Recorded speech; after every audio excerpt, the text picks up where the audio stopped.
안녕하세요. 승리한상 가족 여러분. 오늘은 예배소서 1장 1절에서 2장 22절까지 살펴보는 예배소서 위크스터디의 첫 번째 시간입니다. 승리한상은 말씀 중심 예배 중심의 성경 전문 교사를 양성하기 위해서 만들어진 성경 공부 교재입니다. 승리한 삶이 2017년 7월 예배소서를 함께 묵상하게 되었습니다. 승리한 삶은 발행이신 박유일 목사님의 구속사로 조망한 성경 연속 강해집을 통해서 편집이 되었고요. 지금 현재 내용은 신약의 갈라디아서 예배소서 합본에서 편집이 되어 있습니다. 저희들 지금 신약을 완간한 이후에 구약을 완간하기 위해서 계속 진행 중에 있습니다. 현재 구약의 소선지서와 시편과 다니엘서가 완간이 되었고 지금 창세기가 진행되고 있습니다. 우리가 지난달까지 창세기 파트 2를 하면서 지금 26장까지 묵상했습니다. 앞으로 남은 26장 저희들 3권이 23장까지 되는데 23장부터 50장까지의 내용을 올해 내에 지금 완간할 계획을 가지고 있습니다. 이 부분이 잘 진행될 수 있도록 여러분들의 기도와 협력 부탁드리겠습니다. 자, 오늘은 위크스터디 시간입니다. 위크스터디에서는 예배소서의 전체적인 내용을 통해서 우리가 예배소서를 통해서 주시고자 하신 하나님 말씀의 본뜻이 무엇인지 찾아가는 훈련을 하고 있습니다. 여러분들 이 내용을 우리가 좀 보실 때에는 승리한 삶 앞부분에 있는 우리 주간이신 김천수 목사님이 예배소서는 어떤 하나님의 말씀인가 그 부분을 참조해 주시고요. 교재가 있으신 분들은 박유일 목사님의 책에도 항상 예배소서는 어떤 하나님의 말씀인가 이 내용이 있습니다. 그래서 박유일 목사님의 책에 있는 내용과 김천수 목사님이 더 보강해서 써놓으신 이 책의 내용을 두 가지로 우선 잘 읽어보시는 게 굉장히 좋습니다. 이 내용을 통해서 우리가 특히 중점적으로 봐야 되는 것은 무엇이냐면 예배소서의 기록 목적과 이것이 주시는 이 안에 있는 신학적인 주제, 이것들은 우리가 기본적으로 좀 알고 있는 것이 굉장히 좋아요. 자, 그 내용을 우리가 이제 위크스터디를 통해서는 성경 전체의 내용을 먼저 조망을 하면서 그 내용을 보고 있습니다. 다행스럽게 예배소서는 이제 창세기와 다르게 우리가 단번에 읽을 수 있는 6장의 짧은 성경이에요. 이 짧은 성경을 우리가 이렇게 하나하나씩 이제 세세하게 살피게 될 텐데, 솔직히 더 세세하게 살피는 것은 신학자들이 더 이렇게 언어적인 부분에서 더 세세하게 살피고 있는데 우리는 그 부분까지는 들어가지 못하고 전체적인 내용과 또 그동안 우리가 창세기를 통해서 배웠던 말씀과의 연결, 그리고 기존에 우리가 알고 있던 바울 신학에서의 내용을 조금씩 언급을 하면서 연결해 보겠습니다. 특히 여러분들 우리가 승리하는 삶을 통해서 연속 강해 설교를 배우는데 굉장히 놀라운 것이 무엇이냐면 성경이 정말 온전한 하나님의 말씀임을 깨닫게 되는 것이 무엇이냐면 우리가 지금 구약의 창세기를 통해서 특히 지난달에 지난 2달 동안에 아브라함에게 주셨던 이 언약 신학을 통해서 살펴보았던 그 구속사의 은혜가 이 예배소서에서도 선언되고 있다는 것입니다. 그러니까 모세오경과 지금 이 예배소서가 전혀 다르지 않고 하나님의 그 구속의 관점 안에서, 구속의 역사 안에서, 경륜 안에서 우리에게 주는 신학이 동일하다는 거예요. 물론 강조점이 좀 다른 부분이 있어요. 그러니까 그 강조점이 다른 부분을 우리가 더 풍성하게 적용할 수 있는 것이 바로 우리가 이전에 살펴봤던 말씀들을 통해서 경험하게 되는 부분이에요. 자, 그 부분이 더 정확하게 드러난 것이 바로 우리 첫 번째 이 A파트의 율로게아라고 표현된 하나님에 대한 찬미에 나타납니다. 자, 이 하나님에 대한 찬미는 여러분들 이 부분만 이제 좀 더 세밀하게 보고 우리가 전체 내용을 한번 조명해 보도록 하겠습니다. 이 하나님에 대한 찬미는 세 가지 찬미로 구성되어 있습니다. 성부에 대한 찬미, 성자에 대한 찬미, 성령에 대한 찬미로 나타납니다. 이 내용을 우리 이해시키기 위해서 우리 지난달에 이 창세기에서 봤던 이 구속사표를 다시 한번 보도록 하겠습니다. 구속사라는 건 무엇이냐라고 했을 때 이 부분을 우리가 어떻게 설명하면 성부 하나님께서 구원을 계획하시고 성자 예수님께서 구원을 이루시고 성령께서 구원을 적용시키시는 것이 이 구속사에 대한 이 기본적인 이해였어요. 그래서 하나님께서 이 모든 것을 이 성경의 역사를 이 성경의 역사라고 얘기할 수도 없죠. 이 하나님께서 창조하셨던 이 창조의 역사 가운데에서 이 하나님의 구원을 계획하시고 이루시고 적용하시는 것을 준비하시고 성취하시고 결과로 이끌어 주신다는 거예요. 이 안에서 우리가 일할 수 있도록 구속사의 능력 있는 일꾼들을 위해서. 그래서 하나님의 구속사를 이해하면 하나님의 계획을 이해하고 하나님이 이루심을 이해하고 성자 예수님의 이루심을 이해하고 성령께서 적용시키신 걸 이해하면은 하나님께서 이 구속사를 우리에게 허락하시고 적용시키시고 이 안에서 일하게 하실 때 항상 먼저 준비하시고 함께 동행하시고 결과를 바로 인도하신다는 거, 참된 소망을 주신다는 거 우리가 창세기에서 굉장히 자세하게 봤어요. 이 부분이 앞부분으로 다시 돌아가도록 하겠습니다. 이 부분이 앞에서 바로 이 처음 부분에서 3장에서 1장 3절에서 14절이 어떻게 드러나냐면 하나님 성부의 계획하심이 여기서는 선택으로 드러납니다.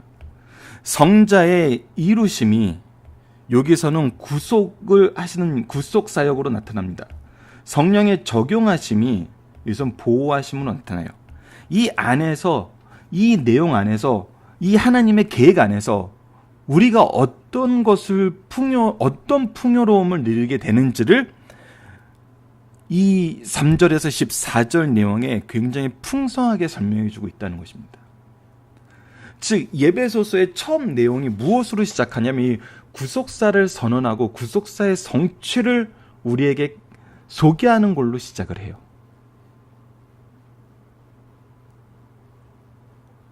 결국 하나님의 계획을 아는 거, 하나님의 이 역사를 아는 거, 이것이 가장 중요하거든요. 그래서 처음에 A 부분에서는 이제 인사 부분이 있고 추심일 맺은 말이 있고 이 가운데를 두 부분으로 나눠서 우리가 묵상하고 있는데 그리스도 안에 드러난 하나님의 능력이에요.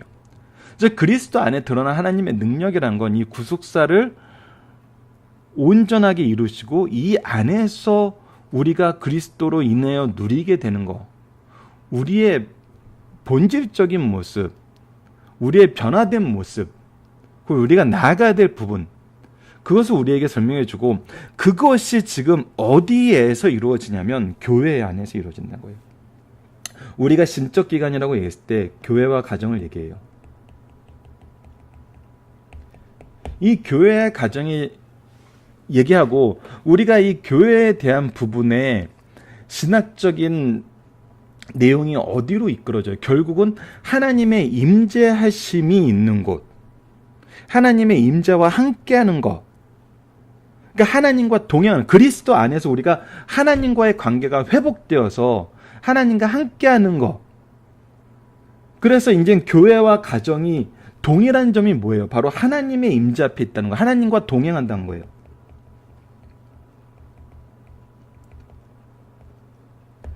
이런 관점에서 우리가 이제 바울 신학에서 가장 잘 드러난 게 뭐예요? 우리 개개인이 교회라는 것이죠. 왜? 우리가 하나님의 임재와 함께하고 있기 때문에, 하나님과 동행하고 있기 때문에. 결국 우리는 누구 안에 살냐면 하나님 안에 살게 된다는 거예요. 그 명칭을 그러한 것에 대한 명칭을 교회로 이루어져요. 자, 그래서 이 교회라는 이 내용 안에서 하나님의 구속의 은혜와 우리의 삶의 모습을 우리에게 설명하고 있는 게 바로 이 예배소서의 굉장히 중요한 내용이라는 것입니다. 이것을 이제 우리가 하나씩 살펴보게 돼요. 하나씩 살펴보면서 이 내용에 하나씩 내용을 우리가 덧붙여 가면서 예배소서가 주시는 정말 하나님의 은혜의 그 놀라움을, 무한함을, 깊이와 높이와 넓이와 길이가 정말 한이 없음을 우리가 살펴보게 됩니다. 자, 여기서 우리가 지금 창세기 구약을 살펴보고 왔으니까 바울 신학 안에서 우리가 이 예배소서를 통해서 살펴봤으면 하는 것이 있어요. 저는 이 부분은 이제 다메섹 도상에서 사도 바울의 변화의 핵심된 신학적인 발전, 완전한 이해를 주는 것이 있는데, 항상 구약적인 신학 안에서 특히 바울이 예수 그리스도에 대해서 거부했던 이유에 대해서 신학자들이 크게 정리해 놓은 게 바로 세 가지입니다. 그것이 뭐냐면, 유대인들이 전통적으로 가지고 있던 유일신 사상, 그리고 두 번째는 성경, 세 번째는 여기는 성경이라보다는 토라라고 얘기하는 것이 더 나을 것 같네요. 그리고 세 번째는 성전입니다. 바울의 신학에 대해서, 이 바울이 회심 전의 신앙에 대해서 신학이라고 봐야 되는 게 낫겠네요. 유대교적인 신학에서 예수님을 거부했던 이유는 바로 예수님이 세 가지를 인정하지 않았기 때문에 유대교의 교리적으로 잘못됐다고 봤다고 연구하는 학자들이 많거든요. 특히 유일신 사상에서는 하나님은 한 분이라고 성경에 기록되어 있는데, 예수님이 항상 아버지가 일하시니 나도 일하신다, 하나님의 아들이라고 얘기해요. 이거는 당시 헬라 문화권에서 로마와 그리스 로마 신화로 우리가 이미 알고 있는 것처럼, 이것은 이방 종교들이 가지고 있는, 이방 신화들이 가지고 있는 틀이거든요. 제우스의 아들이 누구누구 있고, 어느 신의 아들이 누구누구 있고, 그 신이 또 인간하고 결합해서 더미 신인 누구누구 있고, 이건 성경에서 가르치는 것이 아니에요. 근데 예수님은 자기가 하나님의 아들이라 그래요. 그러니까 이것이 자신들이 이 유대교적인 신앙에서는 잘못된 거예요. 성경에서는 예수님 계속 세 계명을 주신다 그래요. 세 계명을 주신다 그래요. 하나님의 말씀에 자기가 다시 다른 계명을 준다 그래요. 성전에 대해서도 하나님께서 임재의 상징이고 임재의 약속이 있는 곳인데, 이 성전을 헐라 내가 다시 3일 만에 세우겠다 그래요.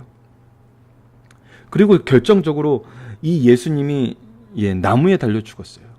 신명기서 말씀을 보면은 나무에 달려 죽은 자는 하나님의 저주를 받은 자라 그랬어요. 하나님의 저주의 대상이 되었던 자가 어떻게 메시아가 될 수 있겠냐는 거예요. 그런데 우리가 예배소서에서 확인하게 되는 것은 이 세 가지가 전부 그리스도 안에서 어떻게 변하는 겁니다. 우선 사도 바울이 다메섹 도상에서 회심했을 때 그가 본 건 뭐냐면 하나님의 영광이었어요. 근데 그가 누구였어요? 예수 그리스도였어요. 나무에 달려 죽은 자는 하나님의 저주받은 자라 그랬는데, 하나님의 저주를 받아 죽은 자가 하나님의 영광으로 나타났어요. 그가 그것을 통해서, 성경을 통해서 무엇을 깨닫습니까? 유일신 사상이 무엇이었음을 깨닫게 돼요. 유일신 사상은 변하지 않아요. 근데 그 안에 삼위일체를 보게 됩니다. 이것이 바로 이 처음 부분에 나타나요. 율법의 기준이고 율법의 의를 드러내는 토라가 무엇으로 바뀝니까? 그리스도의 복음으로 바뀝니다. 성전이 무엇을 바꿔요? 바로 교회로 바뀝니다. 성령의 일하심으로 바뀌어요. 임마누엘에 대한 완전한 이해로 바뀌고, 하나님의 통치를 이 세상에 드러내는 복의 근원, 복의 통로로 봐요. 바로 예수님께서 선언하셨던 바로 그 교회의 모습이 이 예배소서에서 풍성하게 드러납니다. 이것을 우리가 보면서 같이 이 예배소서 말씀을 보면은 더욱더 깊이 있고 바로 적용할 수 있는 이 말씀의 은혜를 더 깊이 누릴 수 있을 것 같습니다. 그래서 오늘 위크스터디에서는 대략적으로 이런 부분만 설명을 하고, 이 구속사 그림은 여러분들 오늘만 놓고 이제 다음 주부터는 이제 제거하도록 하겠습니다. 여러분들께서 이미 구속사에 대해서는 잘 기억해 주셨으면 좋겠습니다. 하나님께서, 성부께서 이것을 계획하시고, 성자께서 성취하시고 이루시고, 성령께서 적용하신다. 이것을 오늘 우리 예배소서에서는 월요일과 화요일 말씀 양 이틀에 걸쳐서 어떻게 경험하게 되냐면, 하나님께서 예정하시고, 성부께서 예정하시고, 성자께서 이 구속을 이루시고, 성령께서 우리를 보호하심으로 우리가 경험하게 되는 것을 확인하게 됩니다. 자, 그래서 이번 주 말씀을 통해서 우리가 함께 묵상하는 적용하는 제목이 뭐냐면 교회를 통해 성도가 하나 되게 하심을 이루시는 성부, 성자, 성령의 일하심은 무엇인가요? 성부, 성자, 성령 삼위일체에 대해서 우리가 잘 이해를 해야 됩니다. 이 부분에 대해서는 여러분들 소요리 문답 5번, 6번 질문에 대한 5강의가 예전에 만든 것이 올라가 있어요. 요즘에 지금 이 소요리 문답으로 새로운 강좌를 준비하고 있고 강성성경연구원의 밴드를 통해서 승리하는 삶도 같이 업로드하게 될지 모르겠는데 강성성경연구원 이 연구 차원에서 지금 소요리 문답 가정 예배를 지금 새롭게 만들어서 여러분들이 초등학교 정도의 아이들, 초등학교에서 중고등학교 아이들 정도면은 이 가정 예배를 적용할 수 있는 내용으로 지금 새롭게 편집을 하고 있습니다. 실제로 저희 아들이 초등학교 5학년인데 이 소요리 문답 내용을 잘 이해를 하고 있어요. 가정 예배를 통해서 잘 이해를 하고 또 잘 적용하면서 기도 제목을 얘기하고 있기 때문에 아마 여러분들 가정에서도 초등학교 고학년이나 중고등학교 학생들하고는 충분히 이 예배로 한번 드릴 수 있을 것입니다. 그래서 앞으로 일주일에 한 편씩 저희들이 강성성경연구원 밴드를 통해서 말씀을 공급하는 일을 계속 할 건데 이 부분에 한번 적용해 보시면 좋겠고요. 특히 중학교 올라가면은 중학교 2학년이 이제 세례 교육을 받는 시기입니다.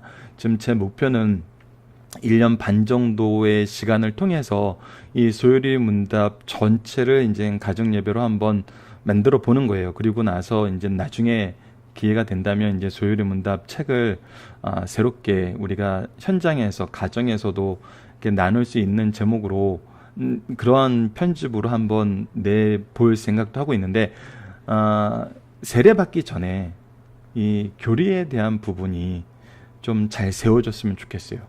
그래야 우리가 세상에서 흔들리지 않거든요.